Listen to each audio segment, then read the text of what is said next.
ये दुनिया है सूचनाओं और जानकारियों की, कागज और शब्दों की, चित्रों और रंगों की, काम के साथी और मददगारों की। ये दुनिया है तरह तरह के पोस्टर्स, पर्चे, किताबें और फोल्डर्स की, जिनमें ताकत है आपके काम में मदद करने की। तो आइए चलते एक मीटिंग में और जानते हैं अपने इन मददगार साथियों को और इनकी ताकत को।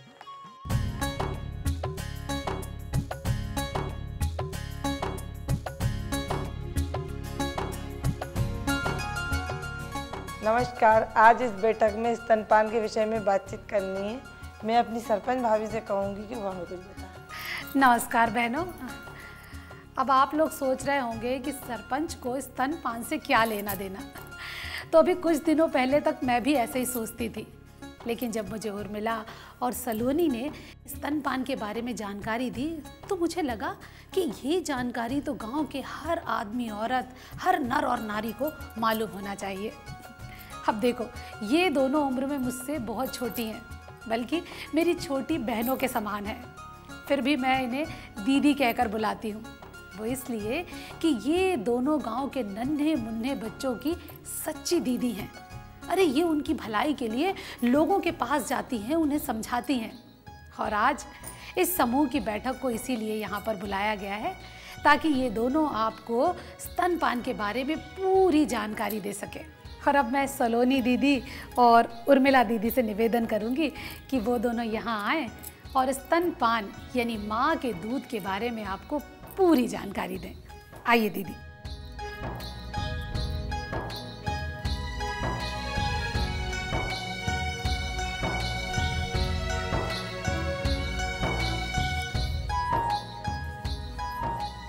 आदरणीय सरपंच जी और गांव के लोगों को मेरा नमस्कार। हम तो समझ ही नहीं पा रहे हैं कि हम आपसे क्या कहें। हम तो बस ये चाहते हैं कि हमारे गांव में जब भी कोई बच्चा पैदा हो तो उसे 1 घंटे के अंदर माँ का दूध मिल जाना चाहिए, क्योंकि माँ का दूध बच्चे के लिए अमृत के समान होता है। बस हमें और कुछ नहीं कहना। हमें बहुत खुशी है कि सरपंच भाभी ने हमारी विनती मानी और ये सभा बैठाई। भाभी ने जो हमें इतना अच्छा अवसर दिया है, तो हम पूरी कोशिश करेंगे कि आप सभी को स्तनपान के बारे में थोड़ी बहुत जानकारी दे पाएं। मेरी आप सबसे विनती है कि अपनी जगह से थोड़ा थोड़ा आगे सरक आएं। हाँ काकी, आ जाओ,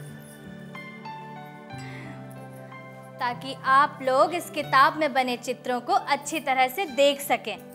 दिख रहा है ना सबको? देखिए, और मेरी आवाज़ भी आप तक अच्छे से पहुंच पाए और मैं भी आप सबको अच्छे से देख सकूं।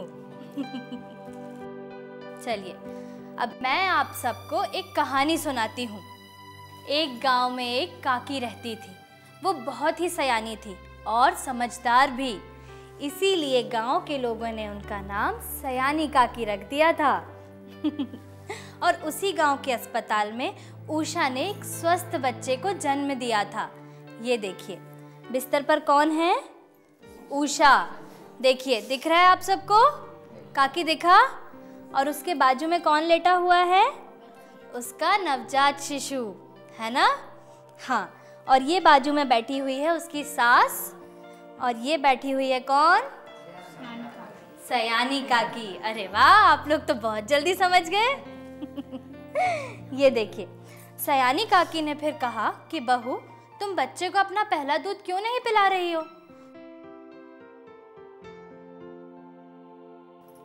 ये देखिए, जब काकी ने उषा को समझाया कि माँ को अपना पहला दूध ही बच्चे को पिलाना चाहिए, तब फिर उषा ने अपना दूध अपने बच्चे को पिलाया। ये देखिए, आपको दिखा काकी? अच्छा, आप लोगों ने मेरी कही हुई बातों को बहुत ध्यान से सुना भी और अपनी बातों को बहुत अच्छे से कहा भी। यदि मेरी कही हुई बातों को आप दोहराएंगे तो बहुत ही अच्छा होगा। हाँ काकी, आपको कुछ समझ में आया? आया समझ में कि बच्चे को 6 महीने तक पानी इस्तेमाल मत करो। और कोई कुछ कहेगा? आप कुछ बताएंगे काकी? बच्चे को ऊपर से कुछ भी नहीं देना चाहिए। स्तनपान की जानकारियों के हमारे पास ये पर्चे हैं और इनमें बहुत सी जानकारियां हैं। ये देखिए, इन्हें घर ले जाकर पढ़िएगा या किसी से पढ़वा लीजिएगा और अच्छे से समझिएगा, ठीक है?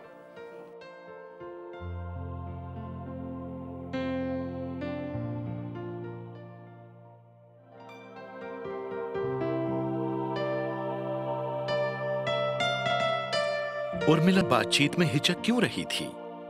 उसकी हिचक दूर करने के लिए क्या किया जाना चाहिए?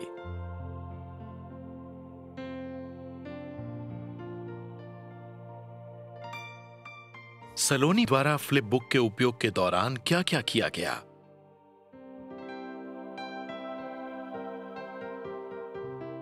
इस चर्चा में क्या क्या प्रचार सामग्री उपयोग की गई?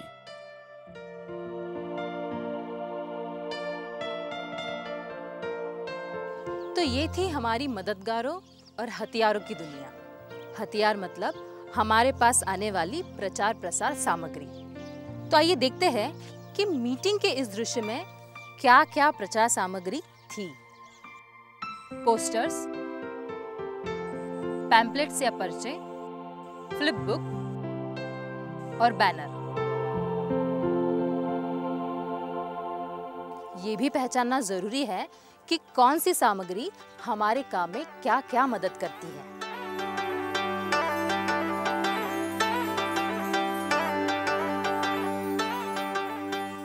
पोस्टर्स के उपयोग में बहुत सारी बातें ध्यान में रखनी पड़ती है, क्योंकि इसमें दी गई सूचनाएं और जानकारियां अलग अलग प्रकार की होती है। इनके लक्ष्य समूह भी अलग अलग होते हैं। जैसे कि कोई पोस्टर्स हमें ये बताता है कि पुरुष नसबंदी कितनी सरल है, और कोई पोस्टर हमें ये बताता है कि नसबंदी शिविर कब और कहाँ है। पोस्टर के लिए जगह निर्धारित करते वक्त सोचें, विशेष रूप से लक्ष्य समूह कौन है। लक्ष्य समूह किस स्थान पर इसको सुविधाजनक परिस्थितियों में देख पाएगा। ऐसी जगह ना चुने जहां लक्ष्य समूह के लिए रुकना संभव ना हो। नीचे तथा आसपास भूरा कचड़ा पड़ा रहता हो।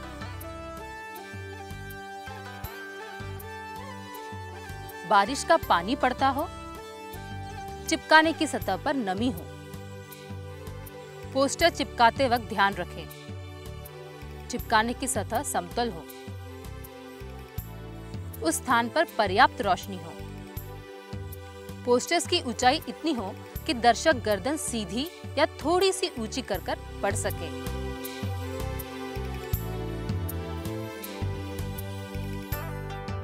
पोस्टर इतने नीचे न लगे कि कोई उन्हें फाड़ दे। पोस्टर सीधा चिपकाएं।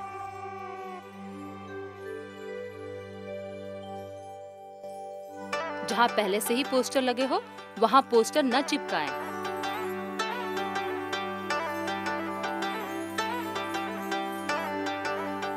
पैम्पलेट्स या पर्चे बांटने से पहले सोचें, इस पर लिखे संदेश किस लक्ष्य समूह के लिए है। इस सामग्री के वितरण के अवसर पहचानें। विषय वस्तु को ध्यान से पढ़ लें, जिससे हितग्राही से बातचीत में आसानी हो।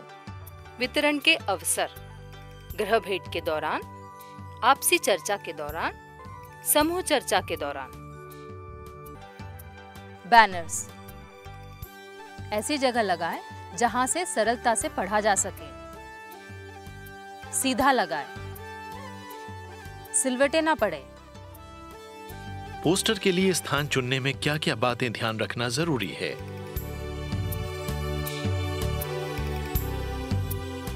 पैम्फलेट्स, पर्चे बांटने में क्या क्या बातें ध्यान रखना चाहिए?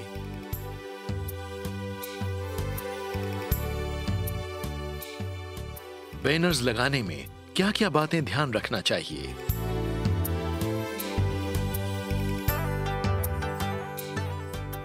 तो ये बातें हो गई पोस्टर्स, बैनर्स और पैम्फलेट्स की। क्योंकि फ्लिप बुक वार्तालाप में भी मदद करती है, इसलिए इसके इस्तेमाल के बारे में अगर हम सलोनी और उर्मिला से समझे तो ज्यादा मजा आएगा। तो चले उनके पास। वाह सलोनी, आज तो तुमने कमाल ही कर दिया। बड़े अच्छे से सबको अपनी बात समझा दी। उर्मिला जिज्जी, इसमें मैंने कोई कमाल नहीं किया है। मैंने तो बस अपने हथियार का सही इस्तेमाल किया है। कौन सा हथियार? जिज्जी, फ्लिप बुक, वही तो था मेरा हथियार। और देखा नहीं तुमने कैसा करामाती हथियार था वो? लोगों के दिमाग में कैसी खलबली मचा दी उसने। जिज्जी, हमारा हथियार ऐसा हथियार है जो लोगों के दिमाग की बातें हमारे सामने लाता है और उनका जवाब भी देता है। सच, आज हमने भी इसे अच्छे से चलाना सीख लिया। अच्छा जिज्जी, अब जरा गुरु दक्षिणा तो दे दो। जरा ये तो बताओ कि इस हथियार को चलाने के लिए हमें किन किन बातों का ध्यान रखना चाहिए? सभी लोगों को ऐसे बैठाना चाहिए जिससे हम सबसे नजरें मिलाए रख सकें और सबको हमारी किताब के चित्र आराम से दिखाई पड़े। दूसरी बात, सभी लोग इतना नजदीक हों कि उन तक हमारी आवाज साफ साफ पहुंचे और हमारे और उनके बैठने की सतह समान हो। तीसरी बात, फ्लिप बुक के इस्तेमाल के पहले थोड़ी सी हल्की फुल्की बातें करें, फिर धीरे से मूल विषय पर आएं और फ्लिप बुक की कहानी शुरू करें। सही है ना सलोनी? बिल्कुल सही। चौथी बात, फ्लिप बुक को कुछ ऐसे पकड़ें कि चित्र वाला पन्ना लोगों की तरफ हो और उन्हें साफ साफ दिखाई दे सके। पांचवी और महत्वपूर्ण बात, कहानी के बीच में सभी को प्रेरित करें कि वो अपने अनुभव, जिज्ञासा, शंकाएं, डर, भ्रम, जो कुछ भी उनके मन में हो सबके सामने रखें, उस पर चर्चा करें और फिर आगे बढ़ें। अरे वाह जिज्जी, तुमने तो सारी बातें बड़ी ही बारीकी के साथ बताई है। लेकिन इससे पहले कुछ तैयारियां बड़ी जरूरी हैं। अरे तो वो भी बता दो ना। देखो, पहला तो ये कि फ्लिप बुक की कहानी और उसके संदेशों को याद रखें। दूसरा ये कि इसे कहानी की तरह सुनाने का अभ्यास करें। तीसरा, विषय वस्तु से जुड़े स्थानीय उदाहरण और अनुभवों को याद रखें। और चौथा ये कि इसमें रोचकता लाने के लिए मुहावरे और लोकोक्तियों का उपयोग करें। और पांचवा ये कि विषय वस्तु से संबंधित स्थानीय प्रचलन और व्यवहार के प्रति अपने तर्क गढ़ लें। अरे वाह, ये जानकारियां तो बड़े काम की हैं। इनको भी मैं अच्छी तरह गांठ बांध लूंगी। हाँ जिज्जी, फिर देखना बड़ी ही आसानी से लोग हमारी बातों को समझने और मानने भी लगेंगे। अरे बेटा सुनो, इधर आओ, अंदर तो चलो, जरा लाड़ी को देख लो। अम्मा आप थोड़ा सा रुको, मैं अभी आती हूँ। ठीक है बेटा। मैं अपने हथियार तो ले लूं अम्मा से बातचीत के लिए।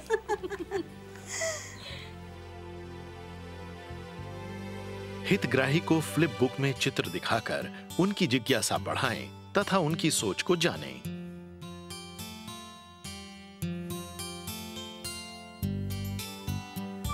गृह भेंट के दौरान फ्लिप बुक का उपयोग बहुत प्रभावी होता है।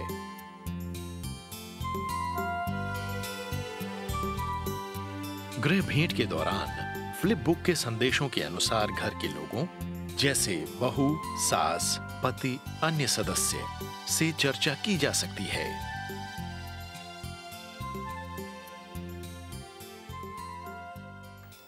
आइए अब हम देखते हैं कि और क्या क्या सामग्री हमारे पास आती रहती है। स्टिकर, टिन प्लेट्स, छोटी छोटी पुस्तिकाएं, फ्लैश कार्ड। आमतौर पर स्टिकर छोटे छोटे होते हैं और इसके पीछे गोंद लगी होती है जिससे कि इसे सही स्थान पर चिपका दिया जाए। स्टिकर ऐसी जगह चिपकाना चाहिए जहां हितग्राही का ध्यान बार बार अपनी तरफ आकर्षित करे और हितग्राही उस पर दिए गए संदेश का पूर्ण स्मरण करे। लक्ष्य समूह के सदस्यों से बातचीत के बाद उस घर में स्टिकर लगाने से इसका प्रभाव बढ़ जाता है।